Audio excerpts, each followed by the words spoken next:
इच्छाकारेणं संधिसः भगवम्. इच्छाकारेणं संधिसः भगवम्. Let us bow down in devotion to the Pancha Parameshti. Namo Arihantanam, Namo Namo. I bow down at the feet of divine energies, such as the Tirthankaras, who lead me to the path of divinity. Namo Siddhanam, Namo Namo. I bow down to all the Siddha Paramatma who have succeeded and led me to the path of success.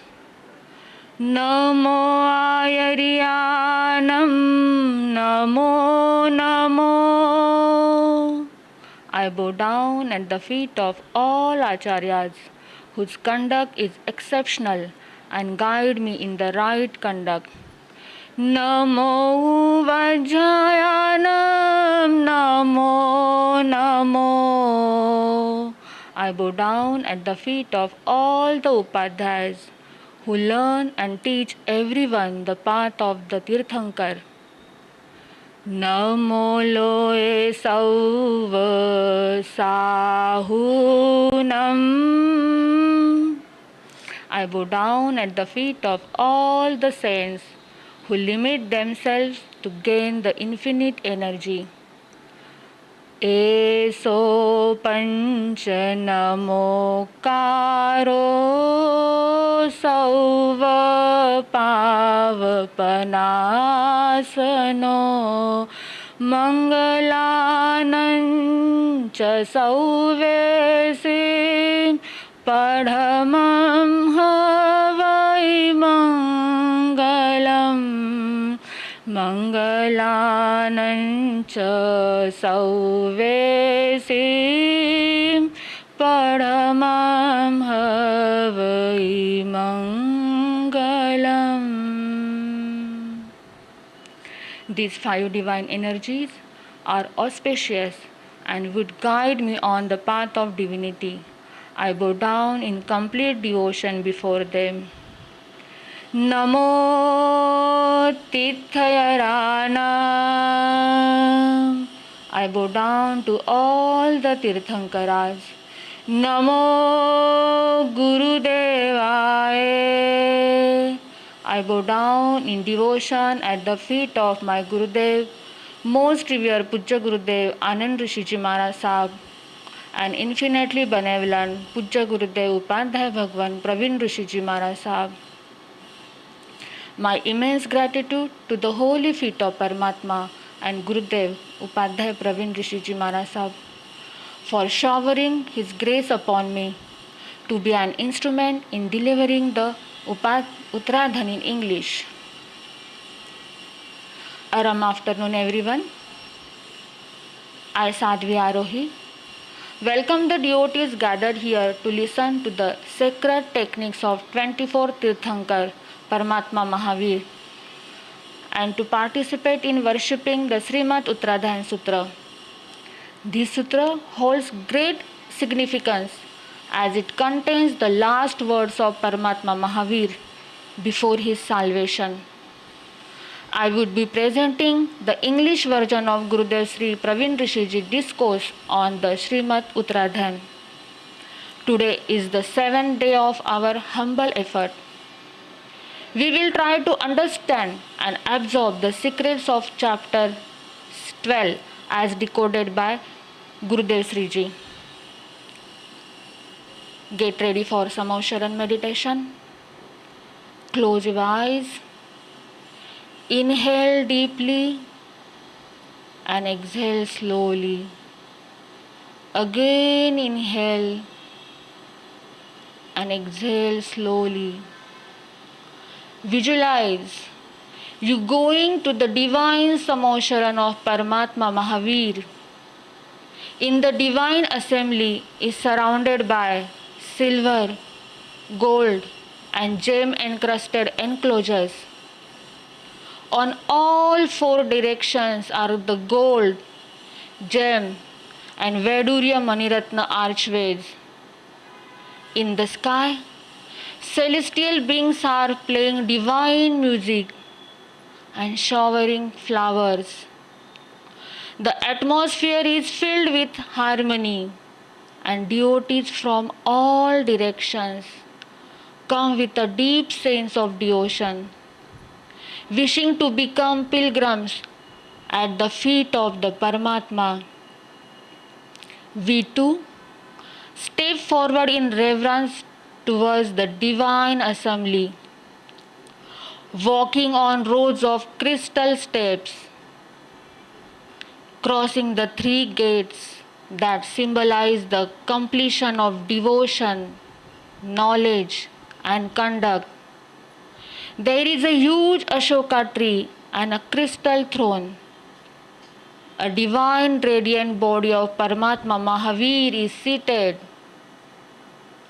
Chamrendra and Balendra, deity, are fanning Paramatma with the divine fans.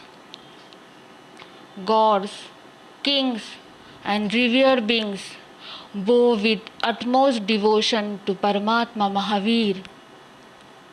Visualize yourself bowing at the feet of Paramatma.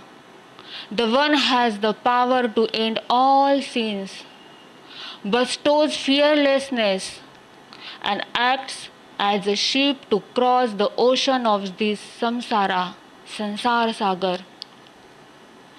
As you behold the divine aura of Paramatma, bow at his feet in complete devotion and feel his blessings being showered on you.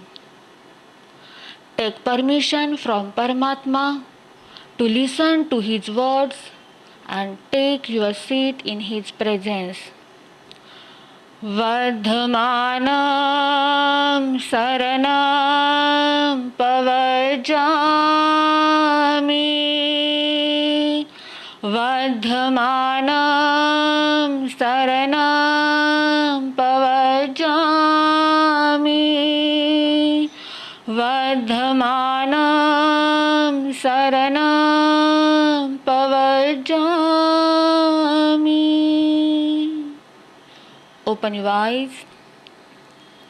The desire for supreme knowledge, auspicious faith, and beneficial techniques of the highest dharma arises in the minds of every living being. To get answers to these eternal questions from Sudharma Swami, let's present the world's curiosity at the feet of Sudharma Swami. For the rendition of Veer Stuti, hymn in appreciation of Paramatma, and the Prakrut verses of Uttaradhyayana Sutra, follow the link in the description box. Namo Suyadevayaye. Namo Suyadevayaye. Namo Suyadevayaye. In life, whatever we do, think, or say, all our actions and feelings sow the seed for our future, a seed of wrongdoing, if realized and forgiven at the right time, can be removed. Yesterday, we learned about how Somdev guided a monk towards the difficult path, and later, after realizing, submitted himself to the monk and accepted monkhood. As he moved ahead in his life as a monk, without realizing, he sowed a seed of ego within him. Ego gives birth to the hatred, grudge, and a feeling of inferiority towards others. Our feeling of inferiority towards others lands up and making our own self inferior.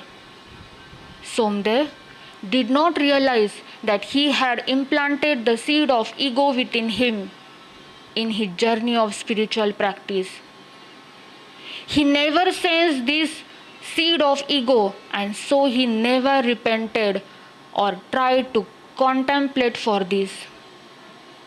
This seed grew so deep that when it ripped in his birth as Harikesh, the result of his ego did not only impact his consciousness but also his body and speech.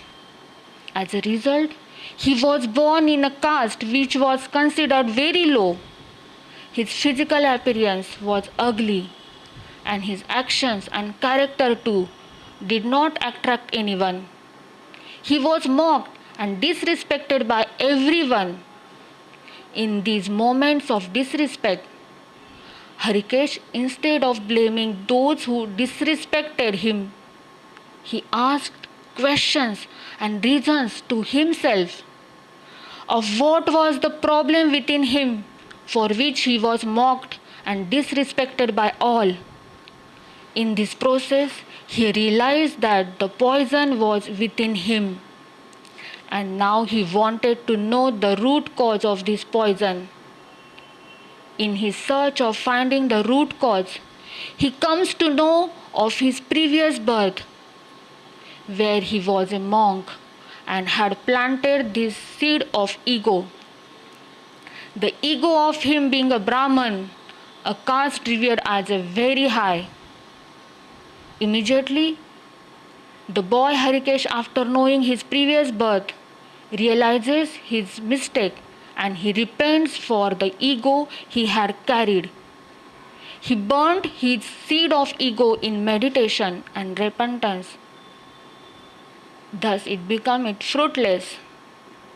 Gurudev says, let's all of us also burn all seeds of our previous wrongdoings by completely devoting ourselves and following the spiritual practices as guided by our Tirthankar Paramatma. Now the boy Harikesh's entire life and character changed. He followed self-discipline without any regret for being disrespected or his ugly appearance. He only had one aim, one objective, and that was to attain divinity, which was left unaccomplished in his previous birth due to ego. To accomplish his aim, Harikesh kept moving forward on his path. We may not reach our destination in a day, but every step taken does get us more and more closer to our destination. On the path, many people start worshipping the heavenly deities, and they remain as devotees of these heavenly deities. But there are some who walk the path such that the heavenly deities start worshipping them. Prabhu says that instead of praying to these deities, make your character such that, make your spiritual practice such that the heavenly deities come and worship you. Even today, there are many saints like Guru Ganesh Lalji and others to whom the heavenly deities come and bow down. Such became the aura and spiritual practice of Harikesh Muni, that the heavenly deities felt such bliss in his companionship and worship that they always stayed with him.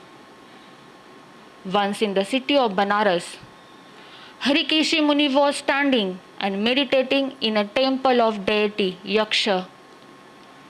He was meditating of what was the poison, unwanted emotions within him, to remove which he was continuously meditating and self-realizing.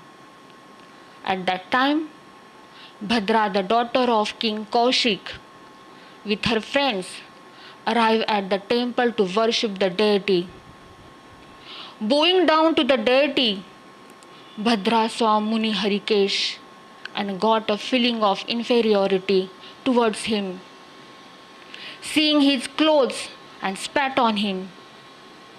She could not see the aura, the spiritual practice of Muni Harikesh, to whom even the Yaksha was bowing down.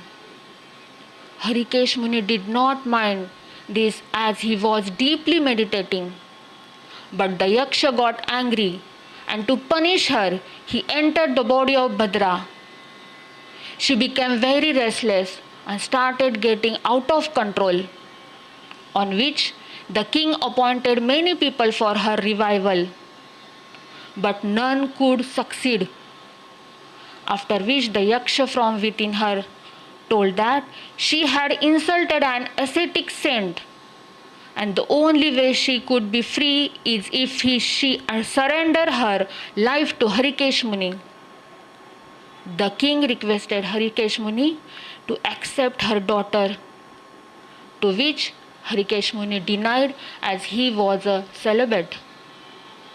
The king left her daughter there and left.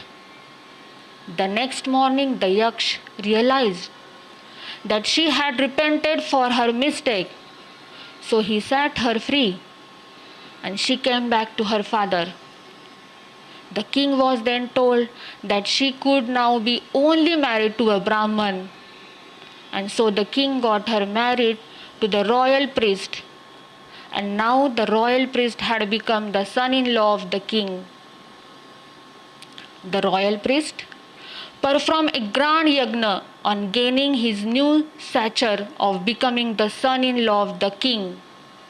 At that time, he saw Harikesh Muni going house to house for a meal after a very long month's fast. Upon seeing his clothes and appearance, the royal priest ordered him to be removed from there, as he seemed very uncivilized and from a very low caste. Seeing Harikesh Muni not go from there, the Brahman insulted the Muni and asked him to go away, stating that he looked like a ghost wearing funeral clothes, and with his bad aura he was spoiling the wives of the place as well. Harikesh Muni did not reply, but the Yaksha hiding himself spoke in a way that made it sound like the sage was speaking. He said, "I am a monk. I am a celibate. I have given up all wealth and possessions, and as per my conduct, I live by asking for food. There is a lot of food cooked here, so I am here hoping to get some leftovers for myself as an ascetic." The Brahmins, proud of their caste, said, "The food and water here are reserved only for Brahmins. This is a special, high quality food, and it cannot be given to anyone else. You will not get anything here, so leave." The Yaksha challenged their narrow mindedness and saying, "You think you are earning punya? I too, I am an ascetic, and the merit punya I cultivate can yield good fruit too." But the Brahmins asked him to leave and accused him of misunderstanding the true meaning of Veds. When the Yaksha spoke against the Brahmins, it stirred up strong emotions, and the Brahmins quickly called for someone to drive him away. People nearby, ready to fight, armed themselves with sticks and whips to attack him. As they assaulted the Yaksh, Bhadra appeared and recognized him as the noble sage her father had entrusted to her. She defended him, explaining that he had no ill emotions and possessed the power to do good or harm. She warned the crowd, saying, "You are hurting him like trying to scratch a mountain with your nails. If he gets angry, he could cause great distraction." While the Yaksh defended, and all those who attacked the Muni began to suffer injuries, some bleeding and others left unconscious. The priest, seeing the chaos, became frightened and asked what was happening. Bhadra advised him to seek shelter with the Muni to save himself. He is the only one who could save you. Then the priest went for refuge and asked for forgiveness. After that, Harikesh Muni said, I had nothing in my mind before, and I still have nothing now. I have no hatred in my heart.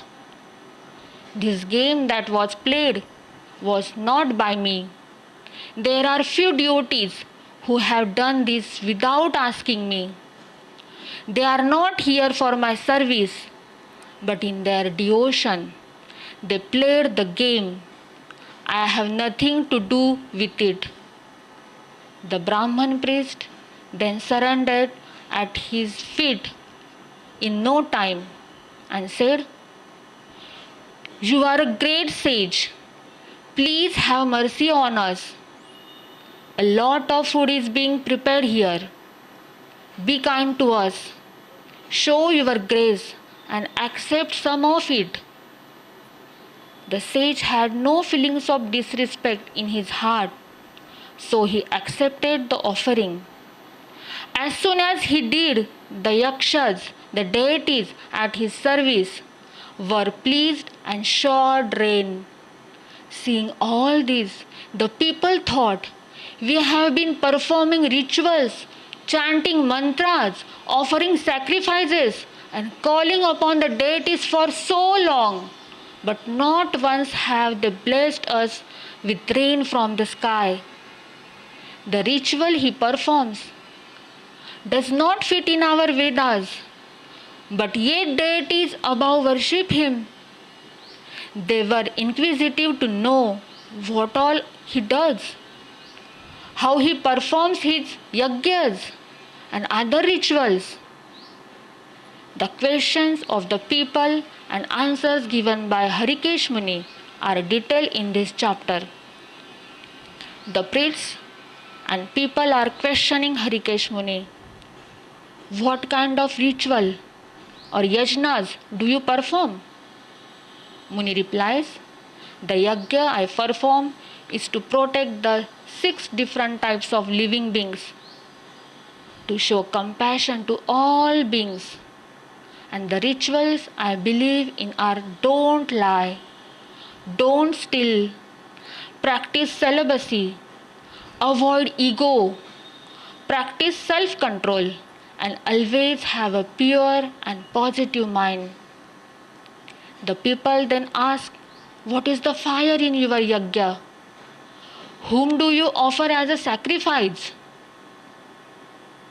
Muni says, My penance is the fire of my yajna, and my soul is the Vedika of my yajna. The union of my mind, my speech, and body are my tools, and my body is the fuel for it. The discipline I practice is my offering, the ghee in the yajna, and my meditation is the chant of peace. This is how I perform my yajna.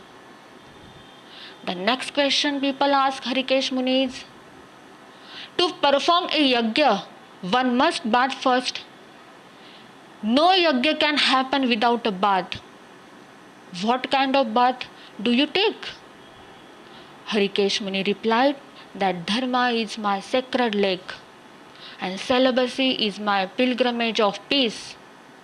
Without any disturbance, I immerse in the joy of full peacefulness. I bathe in the stream of my own happiness, and my mind becomes pure and free from all faults. Gurudev says, this verse of chapter 13 of Uttaradhyayana Sutra is to be used as a mantra before bathing. Verse number 46. Dhamme hare bambe santi tithe anavile attapasanna se jahinsinaya vimolo visuddho susi bhuo pajahami dosam. Chanting this verse, let us all pray. Someday, may we bathe in the lake of Dharma and purify our soul. Gurudev, concluding this chapter, tells this chapter help us to see the clear truth that no wealth, health can be acquired performing yajna and offering sacrifices. Gurudev expresses his concern that unfortunately people are drifting away from the course of techniques of Paramatma Mahaveer. Many of the devotees are unable to stay loyal and often follow path, the rituals of penance, self-control given by Paramatma on one side, and the ritual of carrying out yajnas at home and offering sacrifices on the other side. Gurudev urges everyone to clear this misunderstanding in them and have complete faith in the words of Paramatma Mahaveer. The priests who perform rituals for money in the name of worship cannot bring you any benefits from their practices. If their rituals truly had the power to yield results, they themselves would be wealthy instead of you. It's a strange conspiracy against the people that they play and claim certain things will happen, though these rituals are without scientific proof. Consider this. Did Ratan Tata, Azim Premji, Bill Gates or Elon Musk invite priests to conduct rituals when opening their business? They did not. It's strange that a country that worships Lakshmi goddess still begs for it, while those who don't worship wealth are the ones providing money globally. This chapter unleashes the true dharma, the rituals one should embrace in life to purify their soul. Walk the path of your journey, inner journey. Yajnas, sacrifices of other beings will not help you cleanse from within. This chapter, 12th chapter, decoded by the Gurudev, give us some secrets to live a life, to clear, to purify our soul. I would like to share with you, I would like to inform you. Gurudev, in order to spread the words of Paramatma and spread the light of his words, urged everyone to at least chant 11 verses of our holy scripture, Shrimat Uttaradhyayana Sutra, every day. Chanting of these verses in every house will bring positive energy in the house and will help the family to find solutions for every problem. This way we will also help our next generation to connect with the last words of Paramatma and guide them the right path. You could be the part of this initiative called as Uttaradhyayan Parayan, the details of which are available in the description box. Apart from this, there is another initiative named Jineshwari Group, where a group of members go to different houses on special occasions and chant all the verses of Srimad Uttaradhyayana Sutra in 4 hours. This is done so that every special occasion in the family is celebrated by first connecting to Paramatma Mahaveer, his energy, his aura, and to bring success and peace in our occasion. You could join as a member or also invite the members to your house on special occasions, the details of which are also shared in link below. With this, I conclude my session today, expressing the immense gratitude at the feet of Paramatma, Gurudev, and last but not the least, all the listeners to patiently listen these sermons. Thank you so much. Have a Arham day. Mangal Path.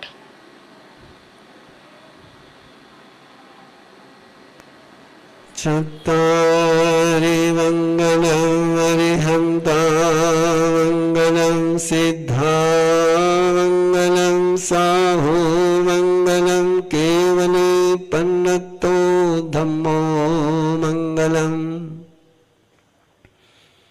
चत्तारि लघुत्तमानि हन्ता लघुत्तमां सिद्धा लघुत्तमां साहो लघुत्तमां केवली पन्नतो धम्मो लघुत्तमा चत्तारि शरणं भवञ्झामि हरिहन्ते शरणं भवञ्झामि सिद्धे शरणं भवञ्झामि साधु शरणं भवञ्झामि केवली पन्नतं धम्मं शरणं भवञ्झामि अरिहंतो का शरणं सिद्धो का शरणं साधुओं का शरणं दया धर्म का शरणं चार मंगल चार उत्तम चार शरणा दुख हरणा सुख करना और न शरणा कोई जो भविप्राणी करे आराधन अक्षय अमर पद होय वर्धमानं शरणं